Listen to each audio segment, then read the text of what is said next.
So good evening everyone and welcome to today's lecture. This is lecture number 3 and we are dealing with thermal expansion and probably we will do calorimetry. Not probably, we will do calorimetry also in today's class. In the previous class we had seen the expansion of liquids, and whenever we talk about expansion of liquids we must understand that liquids are getting heated up in a vessel, and therefore there are two types of expansion coefficient of liquid. One is coefficient of real expansion, the real change in volume, or it is coefficient of apparent expansion, which is real expansion minus the expansion coefficient of the vessel. We remember this, yes or no? Yes, sir. Yes, sir. Okay.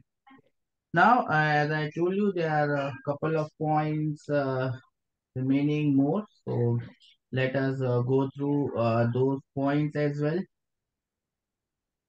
The first point that we are going to understand is effect of temperature on buoyancy.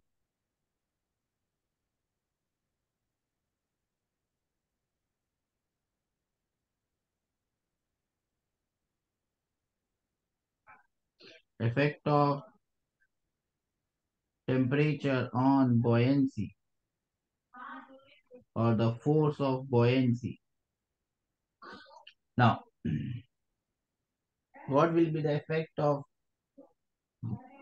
temperature on buoyancy? Do you know the force of buoyancy? Any idea about what is the force of buoyancy? Buoyant force? Whenever a solid body is immersed inside a liquid, the liquid exerts an upward force on the body. Do we remember this? Do we know this? Do we know this? Yes or no? Sir, Do you have any idea about the buoyant force? a resistive force, sir. Buoyant force is resistive force.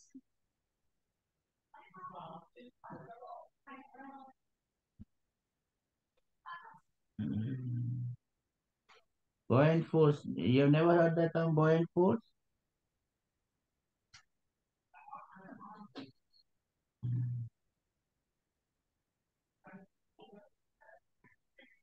If this is a solid body and it is immersed inside a liquid, whether it is immersed partly or it is immersed fully, the liquid will exert a upward force on this body. Do we know this? Yes or no? Yes. That upward force is known as the buoyant force FB. What is the value of this buoyant force? If the density of the liquid is rho L, as you can see.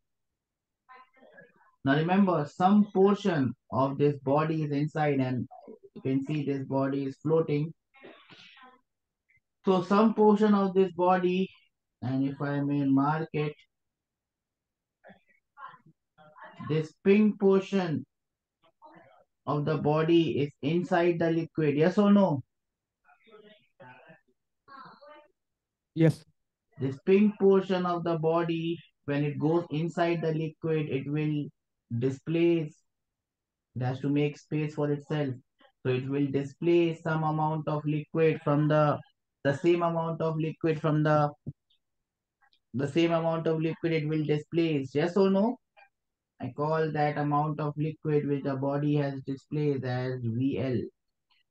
Now, what does Archimedes principle say? Have you heard about Archimedes principle?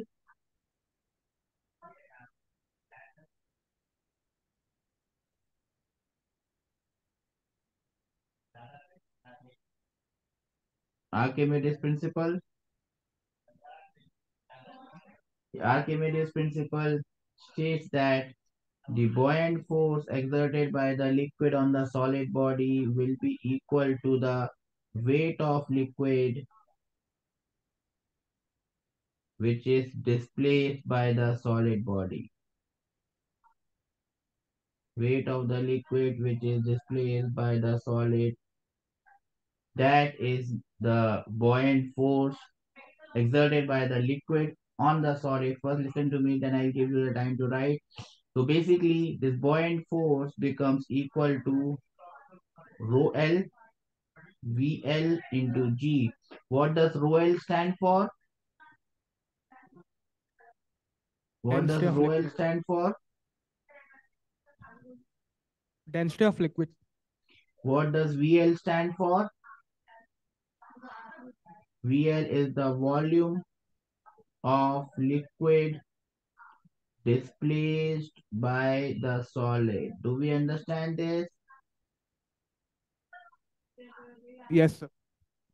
Or this is the volume of solid which is immersed inside the liquid. Do we understand this? Yes, sir.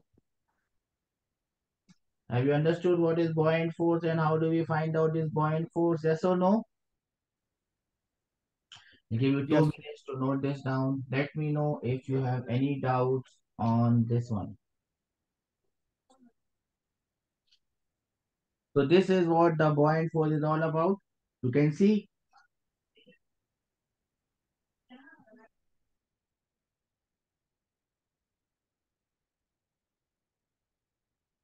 it depends on volume of the liquid which has been displaced. So you are not clear. I'm not clear means. Internet is slow, sir. Yes, yes, beta.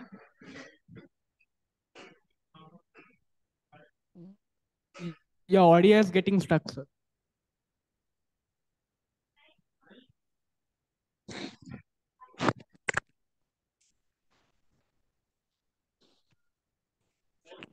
Is it okay now?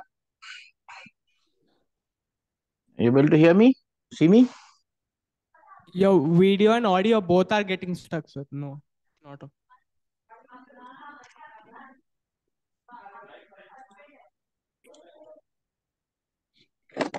So what I was saying was this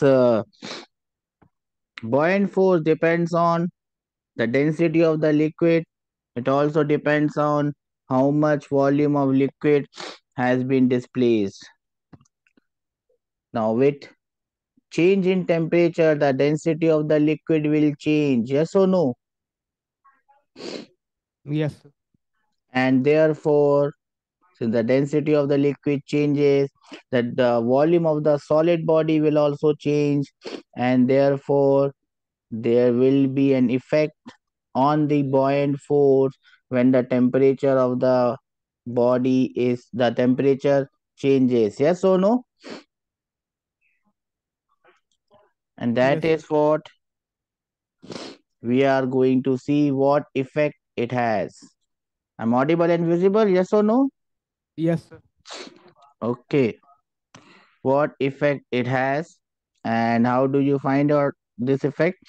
We will see two cases. Case number one is when body is floating. Case number one is when body is floating. Now, if the body is floating, it will be floating. And if the body is not sinking, now what is the condition of body to float? Now, let us suppose that this is the body and it is floating in a liquid. What is the condition of body to float? There is a force FB which is in the upward direction, and there is a weight mg which is in the downward direction. Yes or no? Yes, sir. Now, for a body to keep floating,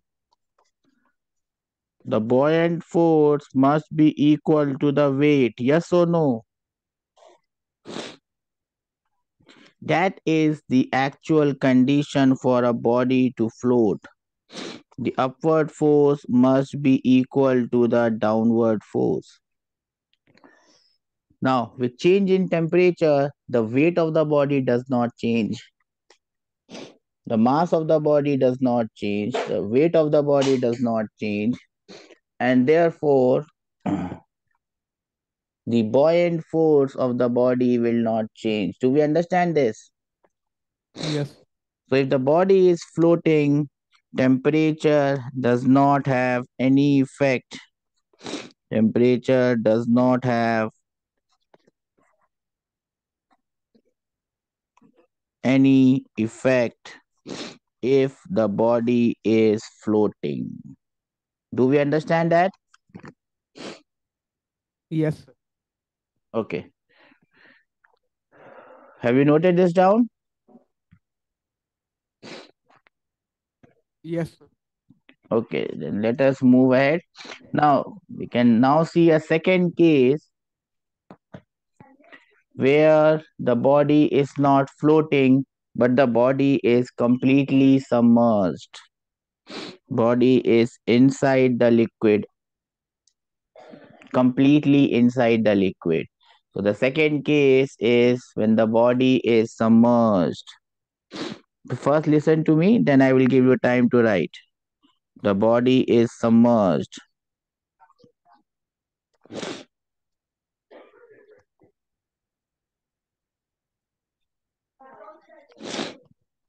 The body is submerged. Body submerged means the entire body is already inside the liquid. We understand this? Yes.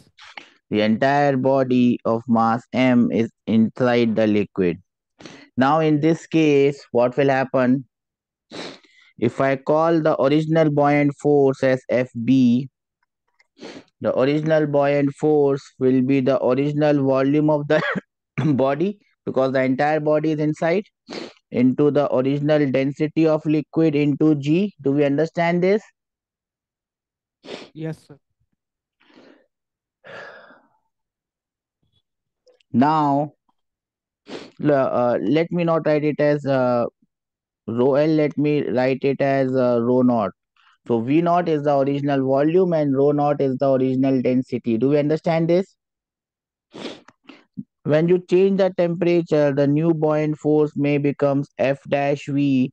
It becomes V final, rho final into G, where V and rho are the new volumes and the new densities. New volume of the body and the new density of the liquid. Do we understand this? Yes, sir. We have already seen that this new volume will be equal to V naught into 1 plus rho of the solid into delta theta. We have seen this formula of variation of volume with density, yes or no?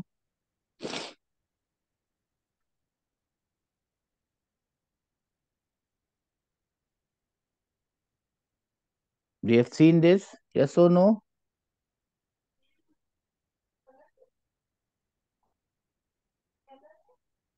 Am I audible and visible, beta? Yes, sir. The new density of the liquid will be equal to rho naught divided by 1 plus rho L into delta theta. We had seen this in yesterday's class. Yes or no? From here, I can Sir, write the relation. Yes, beta? volume equal to V naught into 1 plus gamma delta theta. No, sir. Oh. Yes, yes, yes. What I'm writing. Sorry. I'm just writing rho. Gamma of solid into delta theta. I've written rho. Sorry. Gamma, gamma of the liquid in delta theta. Correct? So now I can just write the relation F dash B divided by original buoyant force will be equal to 1 plus gamma S delta theta divided by 1 plus gamma L delta theta. Do we understand this? Yes. And this becomes the formula for new buoyant force divided by the original buoyant force. You understand this? I'll Yes. give you 2 minutes to note this down. Let me know once you are done. So as you can see, depending on the values of rho s and rho l, the buoyant force may increase or decrease.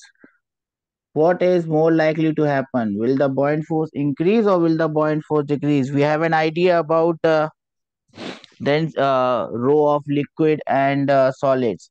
So what is more likely to happen? Which part will be more? The numerator will be more or denominator will be more? Yes.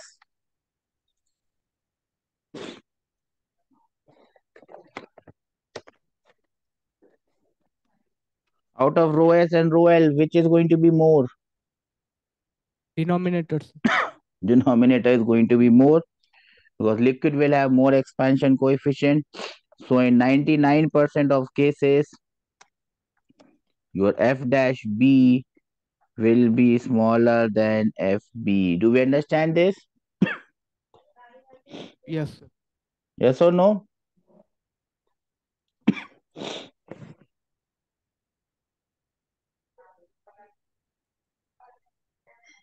Okay. Yes, sir. Okay.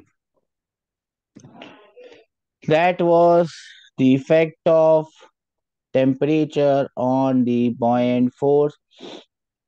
The next thing that we are going to do is known as a bimetallic strip.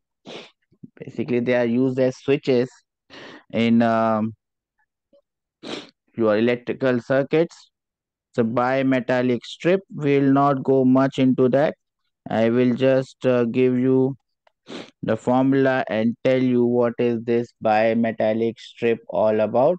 So, a bimetallic strip, as the name suggests, will be a strip will be a strip made up of two metals, two different metals. Do we understand this? Yes, sir. It will be a strip just like this, made up of two metals of expansion coefficients alpha 1 and alpha 2. At normal temperature, the strip remains like this. But remember, these two metals have different coefficient of expansions. Do we understand this? Yes, sir.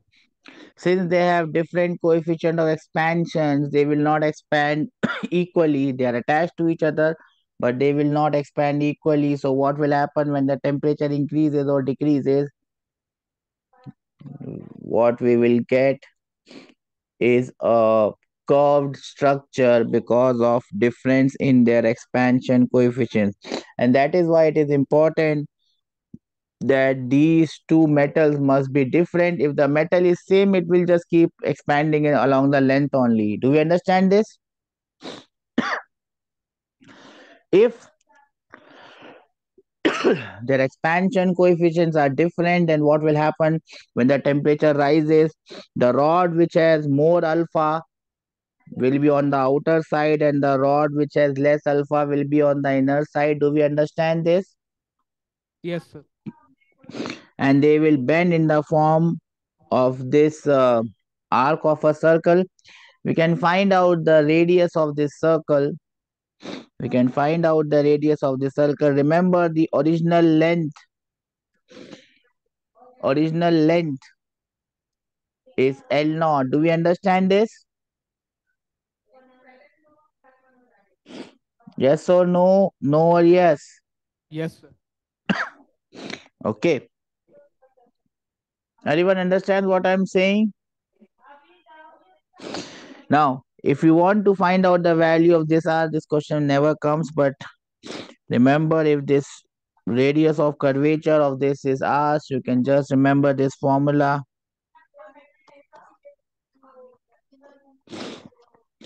R will be equal to D upon alpha 2 minus alpha 1 into delta theta. Where what is D? D is the thickness of the metallic strips. Okay, we draw these two diagrams and just write the value of R. By chance this question comes, you will have it sorted out. I'll give you 2 minutes to note it down. If you want, if you want, you can write this. Now, what is the relation between this? If I call the length of this rod at temperature is L1, and if I can draw the length of this rod as L2, I can write this relation. This L1 will be equal to L naught into 1 plus alpha 1 into delta theta. That will be equal to R minus D by 2 multiplied by this angle phi. We've taken the center. Similarly, L2 will be equal to L naught into 1 plus alpha 2 into delta theta. That will be equal to R plus D by 2 into phi. Do we understand? Yes. Got this? So this is how I get the value. We divide both these equations, phi gets cancelled and we get the relation that is given here. Okay? Okay, sir. Now note it down.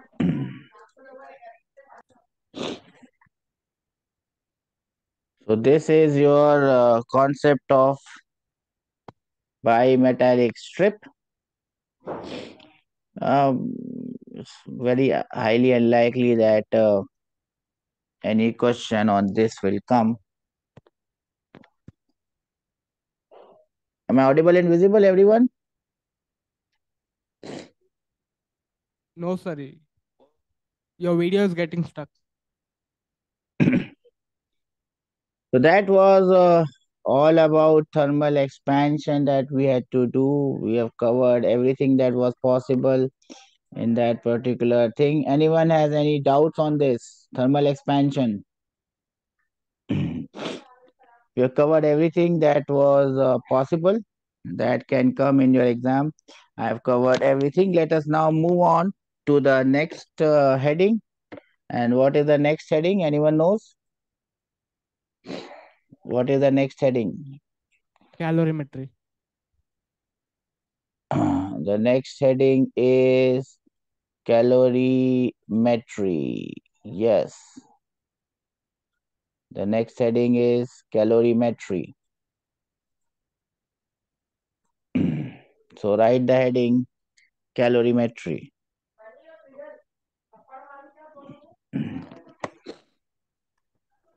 Now, what do you mean by calorimetry?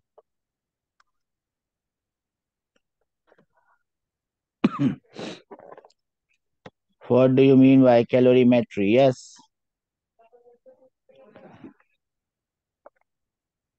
What do you mean by calorimetry, beta?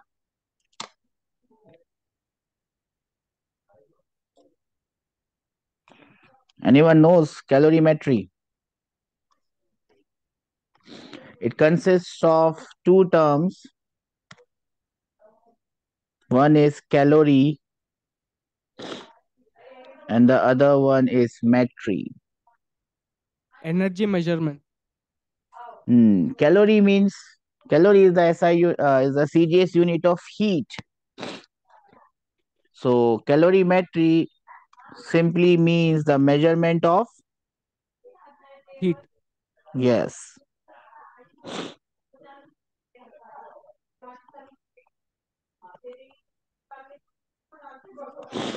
Calorimetry simply means the measurement of heat.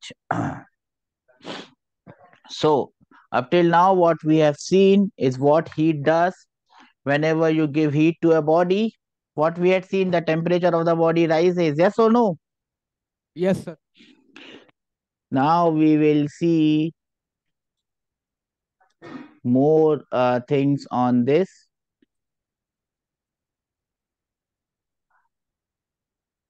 We will see when does it rise, and I also told you that sometimes the temperature does not rise. Yes or no? So we will see those cases when the temperature rises or when the temperature does not rise. The first type of the first term that we are going to study in this particular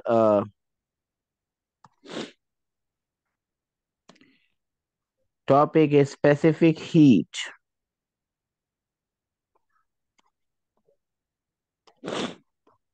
Specific heat. Have you heard this term specific heat? Anyone Yes, has sir. heard this term specific heat? What do you mean by specific heat? What do you mean by specific heat? If you have heard this term, you can tell me. What do you mean by specific heat? Yes.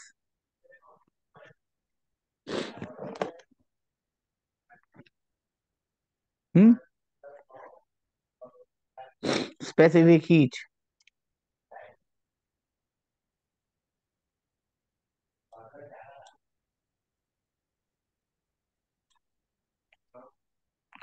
Whenever you give heat to a body, the temperature of the body may change.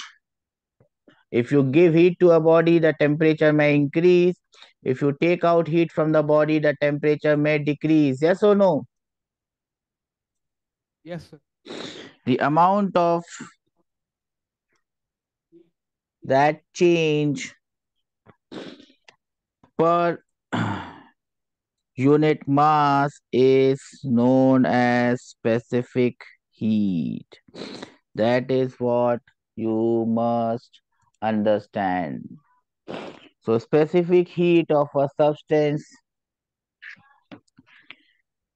is the amount of heat required to raise the temperature of one unit mass 1 kg or 1 gram by 1 degree Celsius. Do we understand this?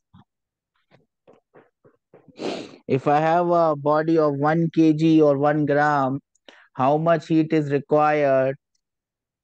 How much heat is required to change its temperature by 1 degree Celsius? That is known as the specific heat. If I have a body, let us say this is a body that I have. The body has a mass m and I want to increase the temperature by delta theta.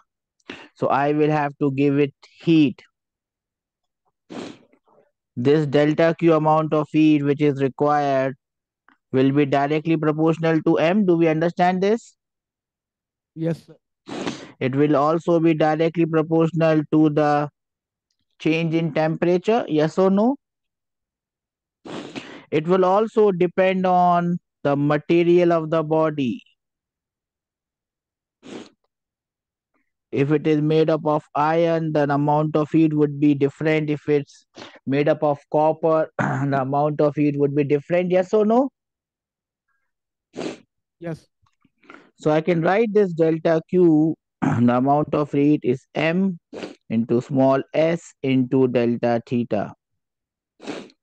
This small s is known as the specific heat because you can see that this small s will be equal to delta Q amount of heat required per unit mass per degree change in temperature. Do we understand this? Yes or no? No, yes. Yes. This S is known as specific heat. Specific heat.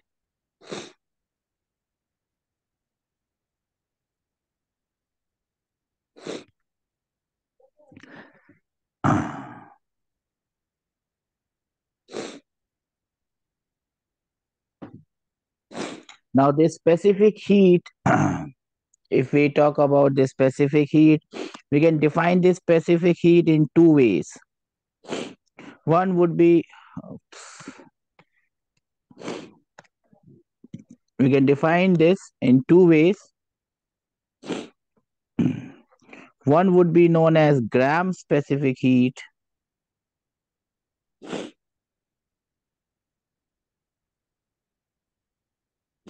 and the other one will be known as molar specific heat. What will be the difference between the gram specific heat and the molar specific heat? Gram specific heat will be the amount of heat required to raise the temperature by 1 degree Celsius of a body of mass 1 kg or 1 gram. So when you talk in kg or gram, the specific heat is known as gram specific heat. If you talk in terms of 1 mole, the specific heat is known as molar specific heat. Do we understand this? Yes, sir. Okay, what I'm going to do is I'm not going to write this specific heat as S. So I'm going to change my convention. I will write this as m into small c into delta theta. So I'm just changing it. So I write it as small c into delta theta. I'm writing a small c because I just want you to get to use this. So whenever you are referring to gram specific heat, I will call it small c. Whenever you are referring it to molar specific heat, I will refer to it as capital C. Normally, this term molar specific heat will only come for gases, because when we are talking about gases, then we are talking in terms of number of moles of the gas. Do we understand this? Yes, sir. Gram specific heat. What is the SI unit of this? SI unit will be joule per kg per degree Celsius, or joule per mole per degree Celsius. Per, not degree Celsius. Why degree Celsius coming? Joule per kg Kelvin or joule per mole Kelvin. Do we understand this? If it is Yes, per kg Kelvin, we are talking about gram specific heat. It is per mole Kelvin, we are talking about molar specific heat. Do we understand this? yes, If I talk about the CGS unit, it will become calorie per gram degree Celsius. Now I'll give you 2 minutes. Have you noted this down? yes, sir. Okay. Now remember, the specific heat of water is 1 calorie per gram per degree Celsius. This is one thing that you must always remember. The gram specific heat of water is 1 calorie per gram per degree Celsius.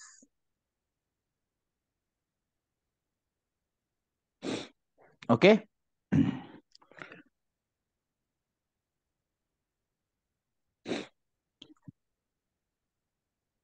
Have you noted this down? Yes,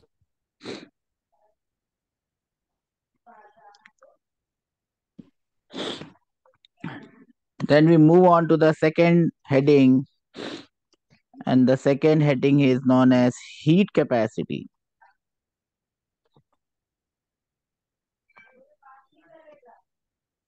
or thermal capacity.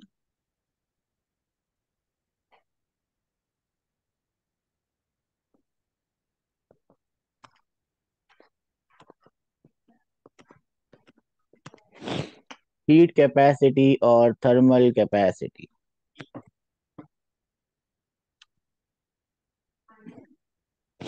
Now, what is this heat capacity or thermal capacity? Any idea?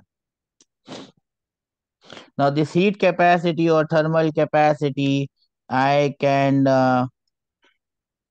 this heat capacity or thermal capacity, I can denote it by S, and this is nothing but M into C. M into C. So if I multiply the mass or the number of moles by capital C, whatever quantity we will get will be known as the will be known as the thermal capacity or the heat capacity. Do we understand this?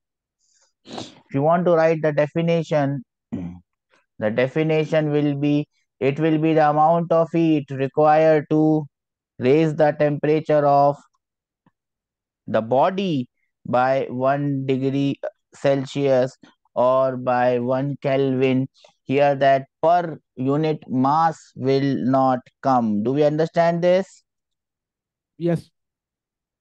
So that is known as the thermal capacity or the heat capacity of the body.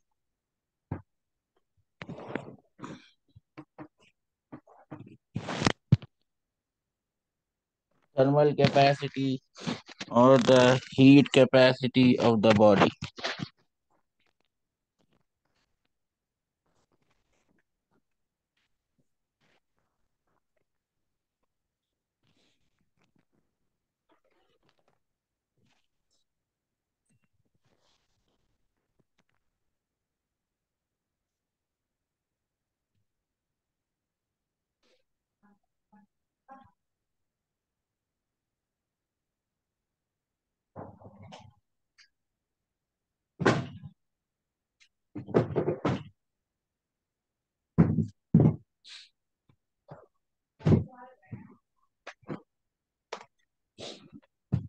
Have you noted it down, beta?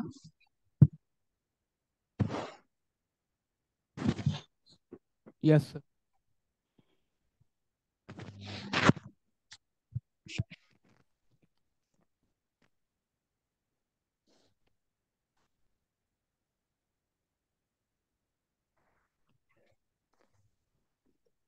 Just give me a minute.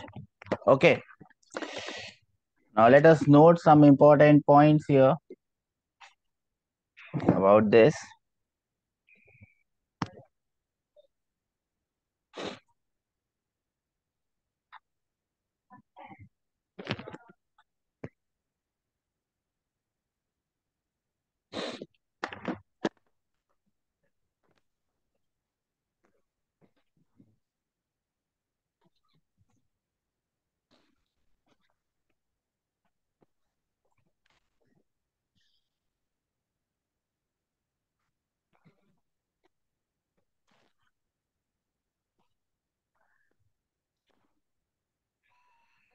Okay.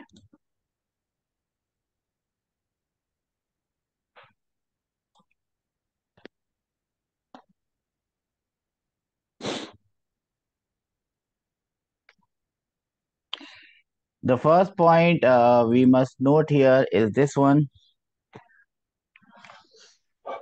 If the change in temperature is zero, the temperature of the body does not change for that particular process, the specific heat of a substance becomes infinite if there is no change in temperature. There is a peculiar process where the temperature does not change. Has anyone heard about any such process where the temperature does not change?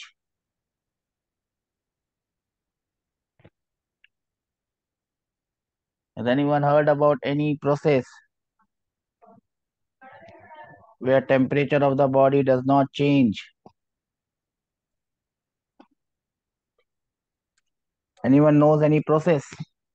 Anyone has heard about any process where the temperature of the body does not change? Yes? Isothermal. Isothermal process is a process where the temperature of the body does not change, and therefore the heat capacity or the molar heat capacity or the gram specific heat will be infinite.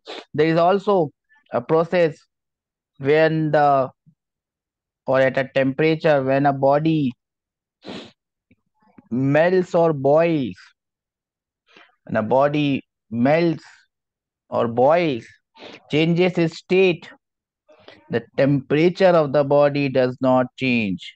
Melting on boiling refers to state change, change of state of the body.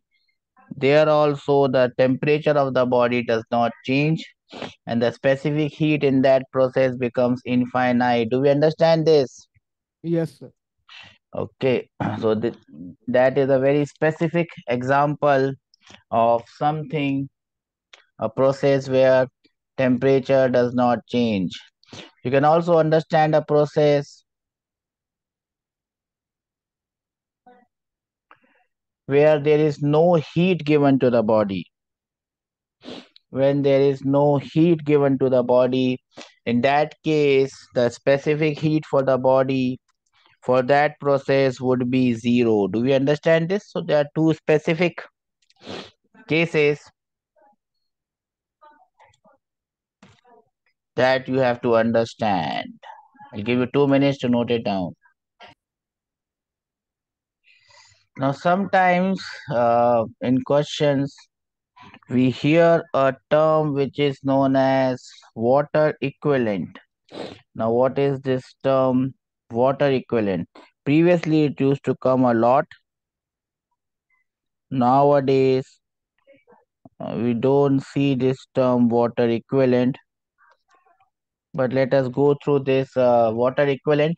Now, I will not go into the definition of this because you might just get confused with this. Water equivalent, water equivalent of any body is numerically equal to, and I write water equivalent as W. The water equivalent of any body is numerically equal to is S, which is nothing but M into C.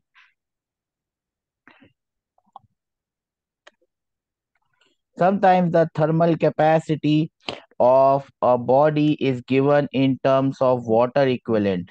That is, thermal capacity is equal to x kgs of water or x grams of water. It basically means that whatever heat this body requires is same as the heat required by the x amount of water. Do we understand this? I'll give you a question where you will be able to understand how we use this water equivalent, how you will use this thing. Remember, they are numerically both equal. And I'll give you an example, and that will be the best way for you to understand this water equivalent. But just note down these points. The unit of thermal capacity is your joule per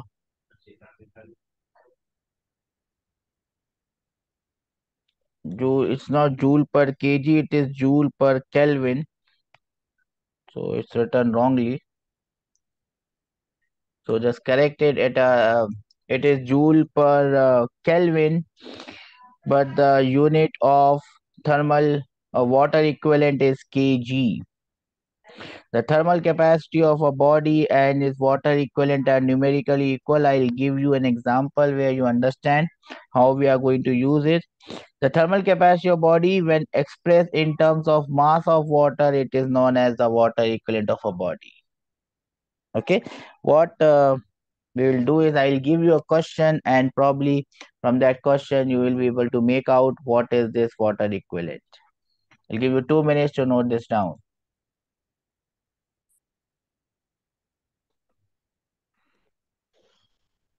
Now let us try some questions.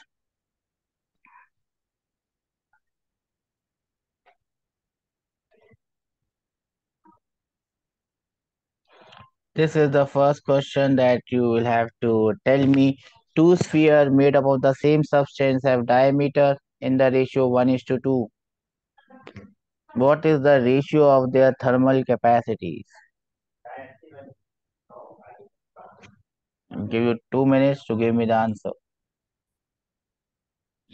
Option B is correct. You must remember your thermal capacity S is mass multiplied by the specific heat. So your thermal capacity, if I call S1 by S2, will be equal to M1 by M2. Yes or no? because specific heat would be same. Now M1 by M2 will be V1 by V2 because densities would be same. Yes or no? So it will be R1 by R2 whole cube. Yes or no? Yes. So the answer would be 1 by 8. We understand this? Yes or no? No or yes? Yes, sir. Everyone understands this? Yes, sir. Okay, let me give you the next question.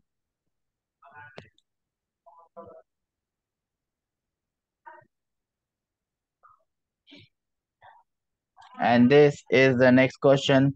When 300 joules of heat is added to 25 gram of a sample of a material, its temperature rises from 25 to 45 degrees Celsius. The thermal capacity of the sample and the specific heat of the material is how much? So tell me which is the answer. I'll give you 2 minutes to do it.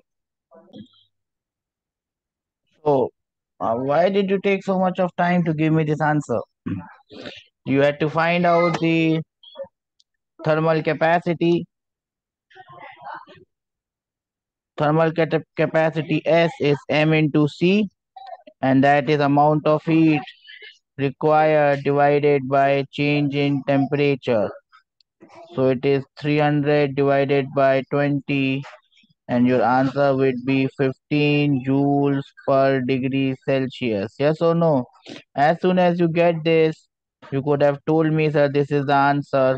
Because to get the value of C from here, C will be equal to S divided by M. So 15 divided by 25 grams. You can convert this 25 gram into kgs, 10 raised to the power minus 3, and you will get 600 joule per kg per degree Celsius or Kelvin. Doesn't matter, both are the same things. Do we understand this? Yes, sir. Okay. Now let me give you one question and then I will try to make you understand the difference between water equivalent and this. Okay. Question.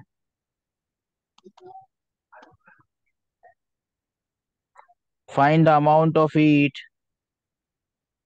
required to increase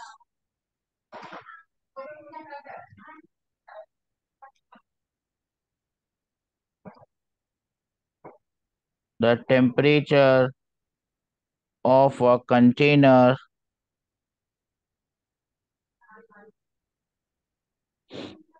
filled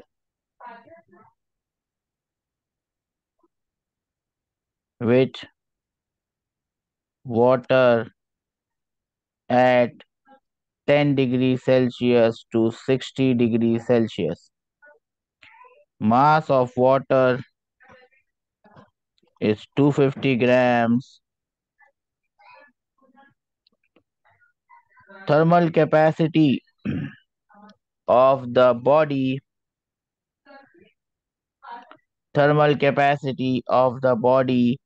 is 50 calorie per degree Celsius. Remember, the specific heat of water is 1 calorie per gram per degree Celsius. You understand the question, yes or no? Do you Yes, sir. understand the question? I'll give you 2 minutes to solve it. Let me know once you are done.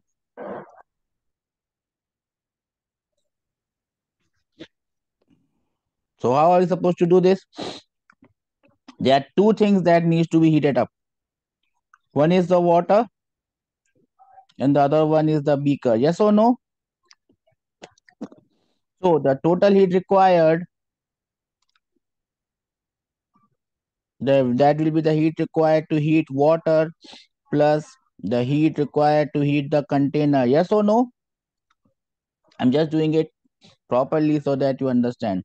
What is the heat required to heat the water?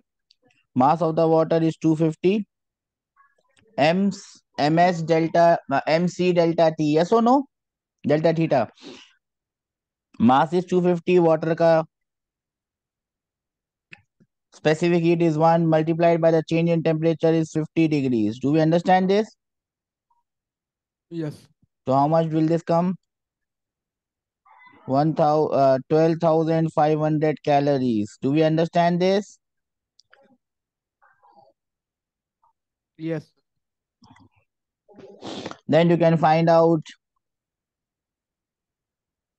the heat required to heat up the container. The thermal capacity is 50.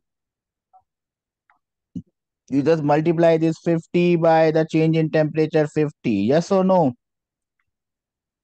Yes. So I think that will be 2,500 cals. The total heat required would be the addition of these two. So the answer would be 15,000 calories of heat energy is required. Do we understand this? Yes. What was the problem? Why you could not do this question?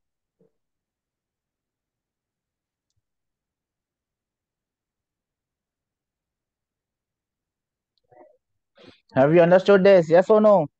Yes, sir. Okay. Have you noted this down? Yes, sir. Can I give you the next question then? Yes, sir. Next question is like this. Question number 2. Find the amount of heat required to change the temperature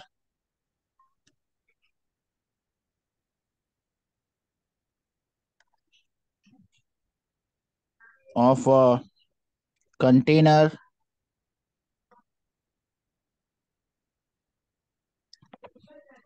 with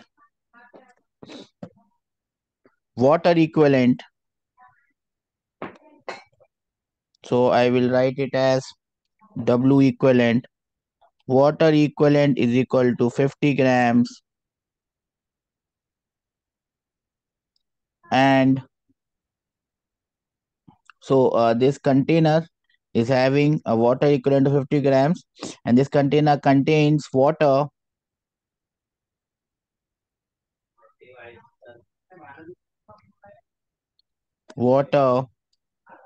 with mass of water is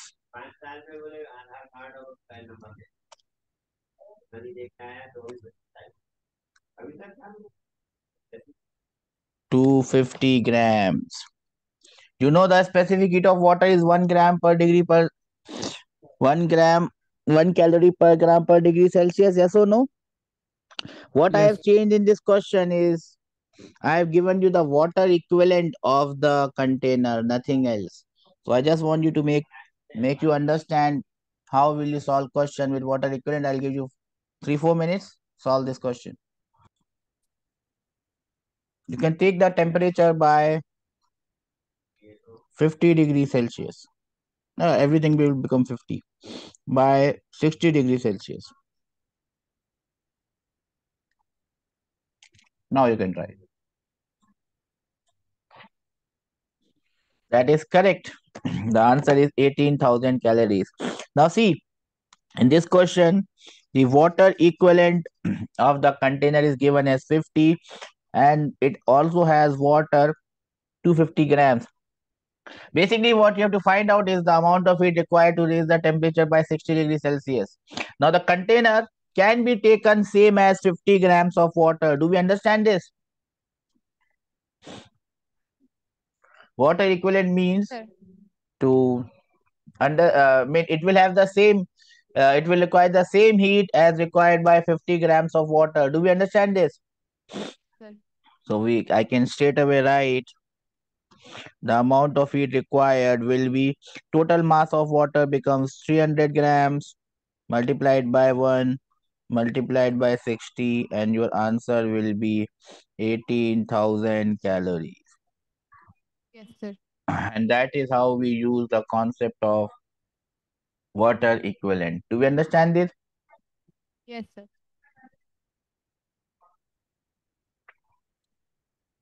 Okay,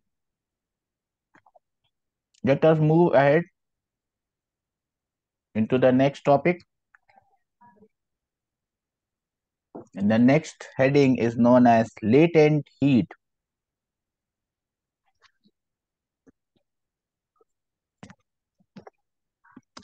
Have you heard this term latent heat? Yes. What is this latent heat? Denoted by the letter L. Latent heat.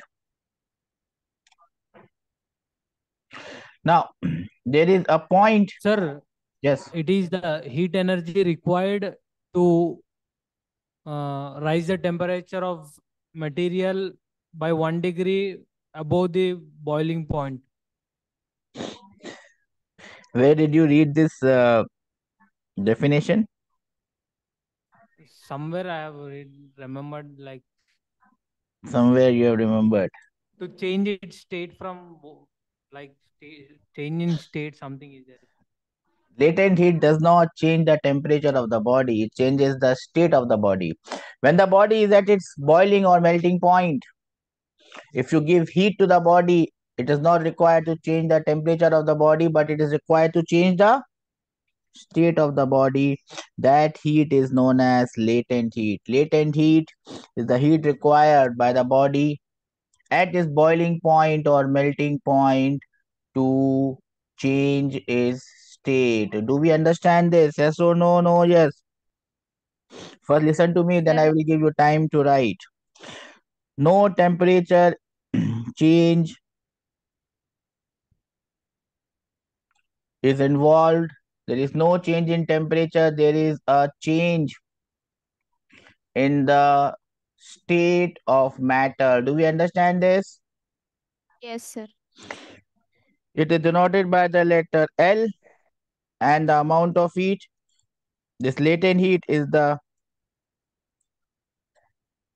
amount of heat required to change the state of 1 gram or 1 kg of the substance by from solid to liquid or liquid to gas. Do we understand this? Yes, sir. First, listen to me, then I will give the time for you to note it down. The SI unit will be joule per kg.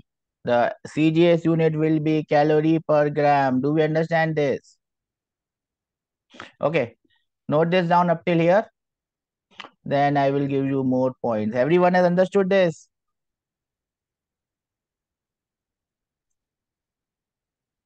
Now, any body will have two types of latent heat. Can you tell me why will it have two types of latent heat? Vaporization of water. One will be when it changes the state from solid to liquid Solid. or liquid to gas. That heat is known as latent heat of fusion or latent heat of melting. Yes, sir. When it gets converted from solid to liquid, you can call it latent heat of melting. When it gets converted from liquid to solid, you can call it fusion. It's the same thing. Yes or no? Yes, Is the sir. heat required to change the state of 1 kg or 1 gram of the substance from liquid to solid or solid to liquid? We understand this? Yes, sir. For what water or ice, this latent heat of fusion is 80 calorie per gram. That means 80 calories of heat is required to be removed to convert water into ice, or when ice melts into water, 80 calories of heat is given per gram. Do we understand this? Sir. Similarly, we will have latent heat of vaporization when water is getting converted into vapor or vapor is getting condensed into water. See the difference. Latent heat of fusion is only 80 calorie per gram, but the latent heat of vaporization of steam is 540 calorie per gram. Do we understand this? Yes, sir. I'll give you 2 minutes to note this down.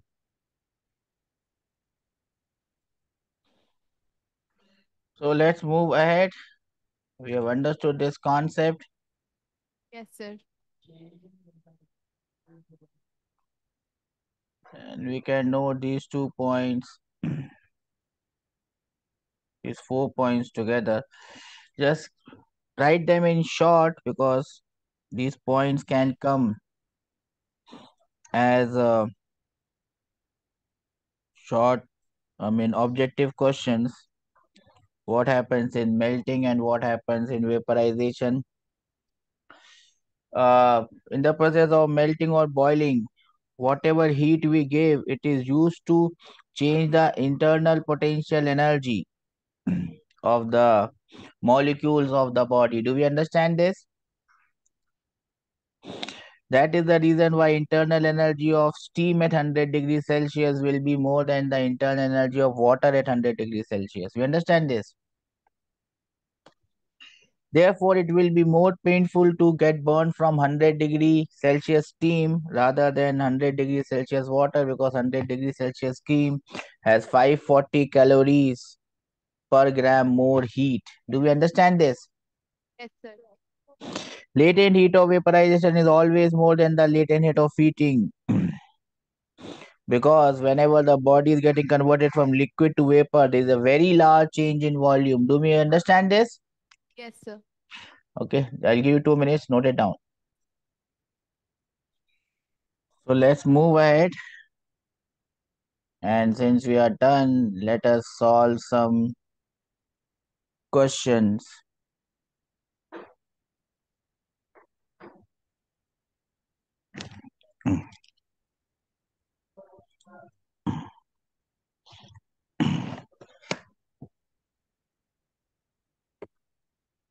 Let us first calculate this. Let me give you a question. Question number 1. Find the heat required to convert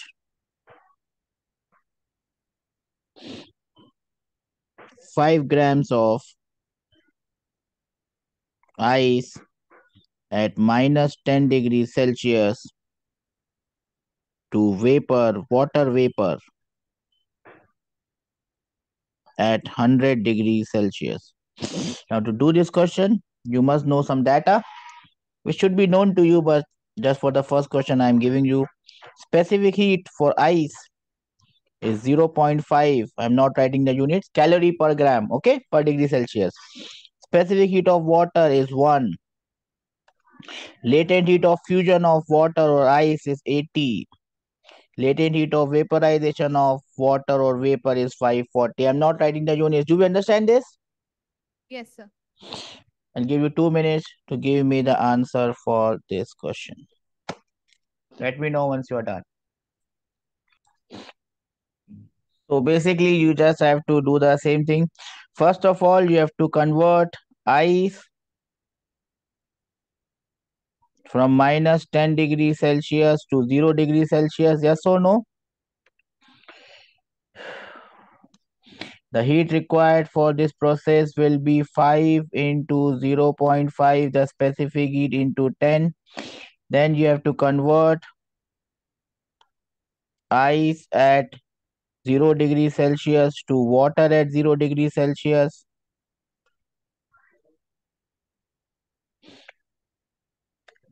The heat required for this purpose will be M into L, 5 into 80. Then you have to take water at 0 degrees Celsius to water at 100 degrees Celsius. The heat required for this process would be mass 5 into 1 into 100. Then you have to convert what? Water at 100 degrees Celsius has to be converted to steam, M into L, 5 into 540. You add all these things up and you end up with your answer. Do we understand this? Yes or no? Every one of you got this? Not getting any voices. Any one of you got this? Sir. Sure? Then I'll just give you one question and I think you would be good enough.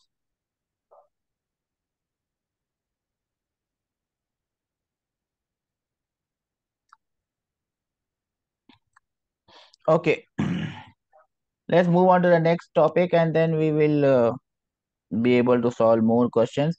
The next topic is known as the principle of calorimetry.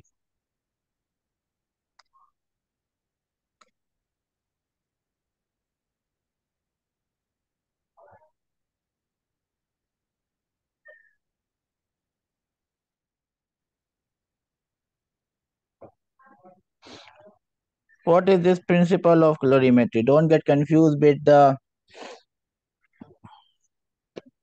term. Now, whatever is going to happen in this chapter or wherever you see one of the bodies, it may be one body, it may be more than one body. Some bodies will be gaining heat and some body will be absorbing that heat. Yes or no? Whenever there is a heat exchange between two bodies, two or more bodies, some of the bodies are gaining heat and some of the bodies are losing heat. For example, if you have a hot cup of tea kept in your room, after some time it will become cold. Why will it become cold? Why will it become cold?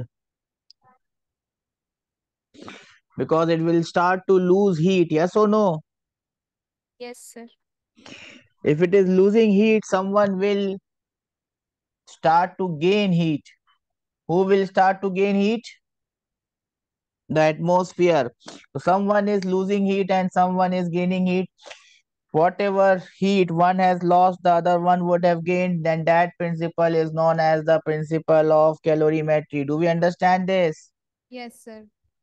So that is known as the principle of calorimetry. Heat loss is equal to heat gain. Do we understand this? Yes or no? No, yes. Yes, sir. Now, when most of the question that you might see in this may come on a mixture where two mixtures are mixed and you are supposed to find out the final temperature of the new mixture. Remember, the final temperature of the new mixture will be in between the two temperatures. Do we understand this? Yes or no? Yes, sir. Paka? Yes, sir. So these are simple things that you can note down. Note down. I'll give you more 3 or 4 points, and I think that would be for today's class. We can do the questions in the next class. I'll give you 5 minutes. Note this down. Okay. Now we know all these points, but we'll just write them one after the other.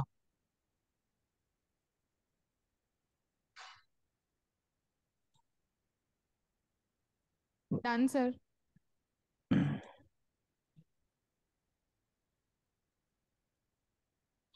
So the next point that we are going to write is this.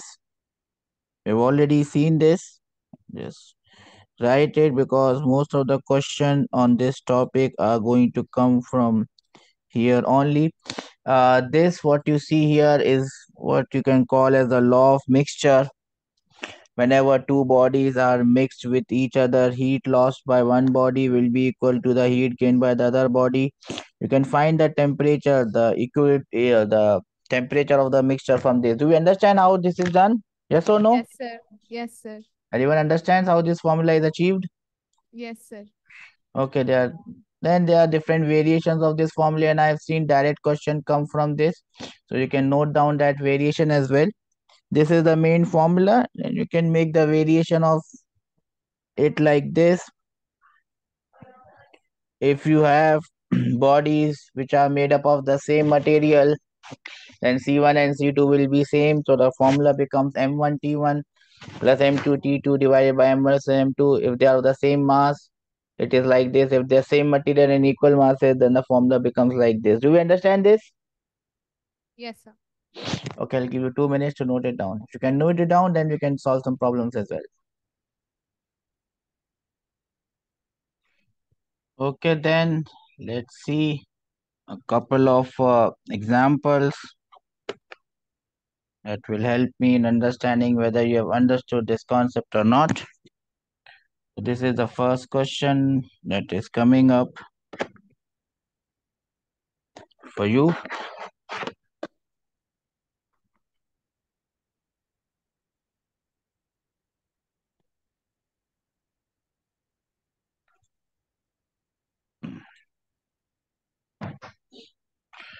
First question, let me see if you can get me the answer. 50 grams of copper is heated to increase the temperature by 10 degrees Celsius. If the same amount of heat is given to 10 grams of water, what is the rise in temperature?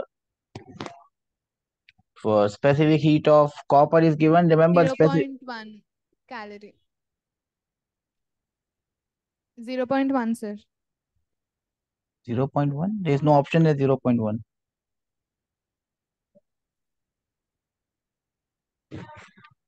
Are you looking at the same thing that I have given or something else?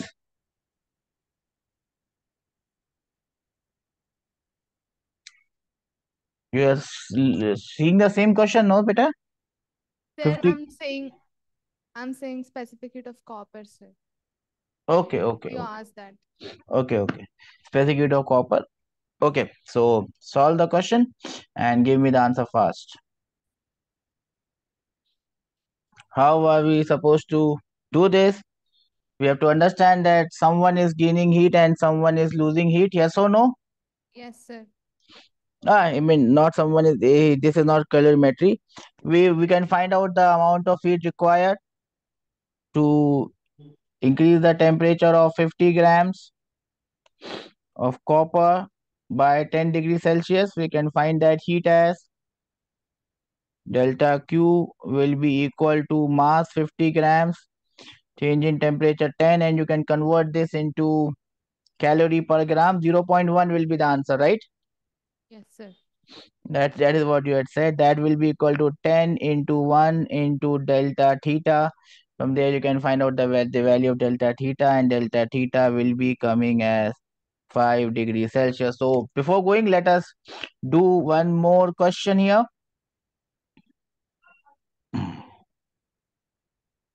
This one.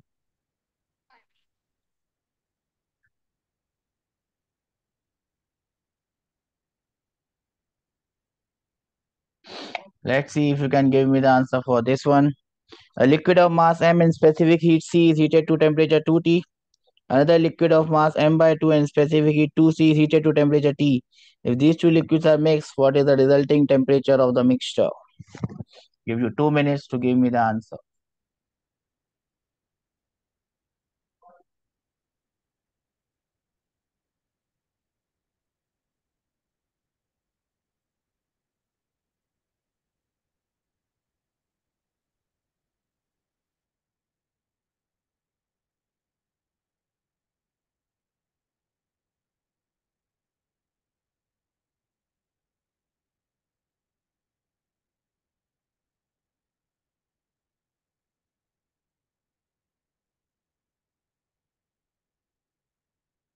Three by 2 T.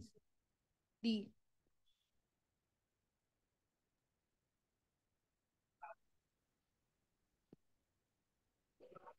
So we got the answer, yes or no? Yes, sir. The temperature of the mixture, you can just write summation of MiCi Ti divided by summation of MiCi. Do we understand what I am written here? Yes or no? Yes, sir. Anyone understands this? Yes or no? Yes, sir. Then you can do one more question since you are doing it fast. So I will give you one more and you can give me the answer straight away for this one also. And I'll wait and then we will wind up the class. So what is the answer for this one that comes on your screen? Three liquids now you have M1, M2, N3. Thoroughly mix C1, C2, C3. Temperature are T1, T2, T3. What is the mixture? What is the temperature of the mixture? And the answer is B, sir. B, sir. We have understood this one, sir. Yes, sir. We'll go ahead tomorrow. Well done, everyone. We'll go ahead tomorrow and almost everything is done. One or two things are left. based on graphs. We will complete that, and then we'll move on to the next topic, which is kinetic theory of gases in the next class. And if everything goes on well, probably we'll be able to finish a lot of it in the next class, and by the next class we should be able to finish it. I'm hoping to finish your thermodynamics by Monday or Tuesday of next week, so then we can move on to your electrostatics. Everyone has understood what we have done today? Yes, sir. Okay, then I'll see you tomorrow. Thank you, sir. Take care, have a nice day. Bye bye. Yes. God bless you, all of you. Bye, sir.